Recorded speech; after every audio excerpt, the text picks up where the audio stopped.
Coucou tout le monde, c'est Letty, bienvenue sur la chaîne de Crazy Little Craft. Je vous propose aujourd'hui un petit bricolage très simple pour mettre soit sur votre bureau, soit pour offrir. C'est tout simplement un porte-post-it.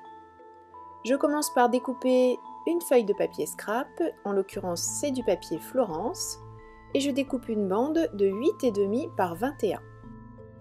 Je réalise ensuite différents plis, le premier à 5 cm, le suivant à 6,25, le troisième à 14,75 et enfin le dernier à 16 cm. Je marque tous mes plis et avec un crayon de papier, je vais faire un repère qui me permettra de positionner correctement les aimants qui fermeront ce porte-post-it. Je fais une marque à 4,25. Je prends des aimants tout petits, très fins et très costauds. J'en ai sorti 2. Je prends également des points de colle, puisque ce sera la manière la plus simple et la plus efficace de les mettre en place. Je les ai laissés coller l'un sur l'autre. Je mets en place le premier point de colle.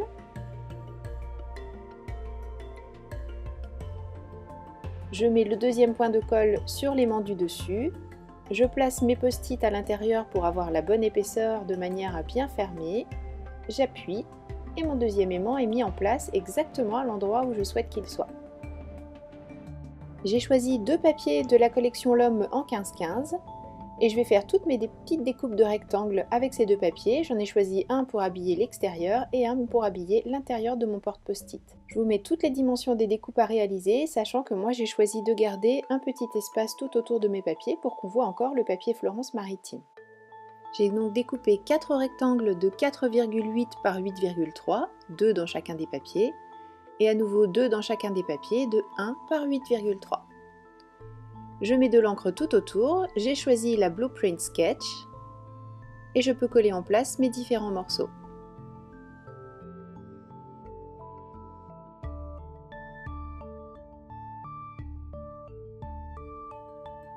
De la planche Essential Bullet, je vais choisir le mot Note, que je tamponnerai tout à l'heure à la Versamark, mais avant ça, je vais tamponner l'étiquette de la planche de tampon Apprendre et s'amuser, donc à la Versamark, et j'embosserai ensuite le tout avec une poudre à embosser Wow blanche.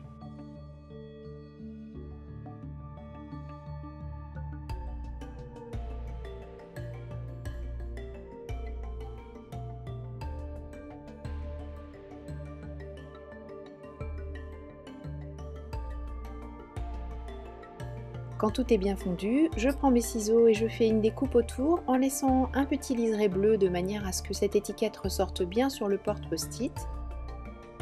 Et pour pouvoir ouvrir encore plus facilement, je vais ajouter 2 petits fanions de la planche Un cadeau pour, que je vais embosser eux aussi à la poudre à embosser Wow blanche. Cette fois encore, je fais une découpe en laissant une petite marge bleue autour de mon embossage. Je vais les croiser sous l'étiquette de cette manière, donc un petit point de colle, et le tour est joué. Pour l'arrière, je vais mettre de la mousse adhésive sur le cadre tout autour. Par contre, pour la partie qui va se retrouver au-dessus de l'aimant que l'on a mis sur le porte-post-it, je mets simplement un petit morceau de score tape pour pouvoir compenser l'épaisseur de l'aimant et faire en sorte que ce soit joli sur le dessus de notre réalisation.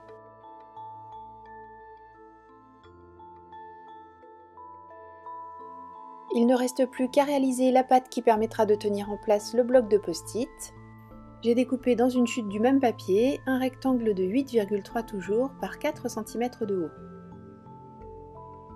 Je le glisse sous quelques feuilles de mon post-it, je mets un petit peu de colle et je le mets en place dans notre réalisation. Et c'est terminé, vous n'avez plus qu'à le mettre sur votre bureau ou à l'offrir.